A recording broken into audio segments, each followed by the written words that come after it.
Hello. When we think of concrete, we think of big ugly motorway structures or Stevenage. But hold on a moment. Here's a concrete structure that is nice? Yeah, fair enough, it is. So what is it? It's a bridge, that's for sure. But why do we care? We care because without this lovely concrete bridge, we'd most likely not have the beautiful places like Stevenage or the wonderful structures like Spaghetti Junction, because this bridge utilised a construction method never seen before, which would pave the way for future construction projects all over the world. Concrete as a building material has been around forever, predating the Romans, who get credited for inventing everything by some margin.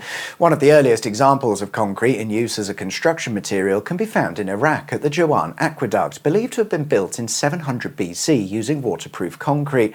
And pretty much all throughout history we can find examples of concrete being used. So what's so special about a concrete bridge in Suffolk?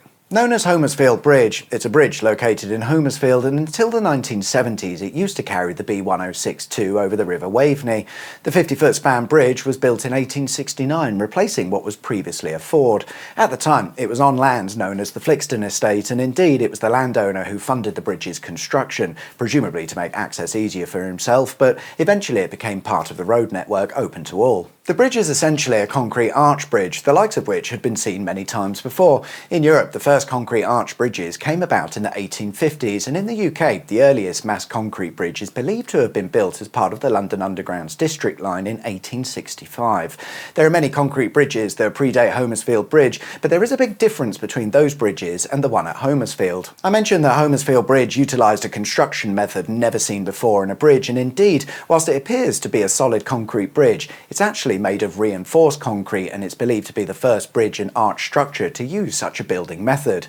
Today we're quite familiar with reinforced concrete. It's basically concrete with a steel mesh offering far greater strength and durability than concrete alone. But in the case of Homersfield Bridge, it was perhaps the prototype for reinforced concrete bridges. It was made with a wrought iron frame of vertical girders with two shallow joists linked to either side, which would be encased in concrete. So rather than a steel mesh, they were using iron joists to make reinforced concrete.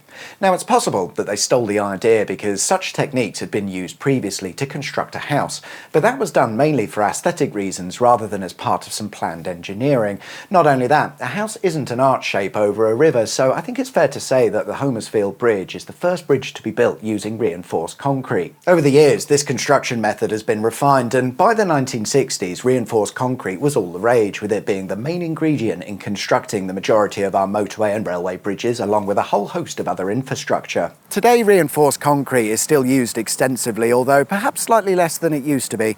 These days, we tend to build bridges using box girder sections, and we've realised constructing entire towns out of reinforced concrete leads to things like Stevenage, and nobody wants that. But that said, reinforced concrete is still widely used as a construction method and material, and it all started here in a tiny village called Homersfield in Suffolk. Thanks for watching.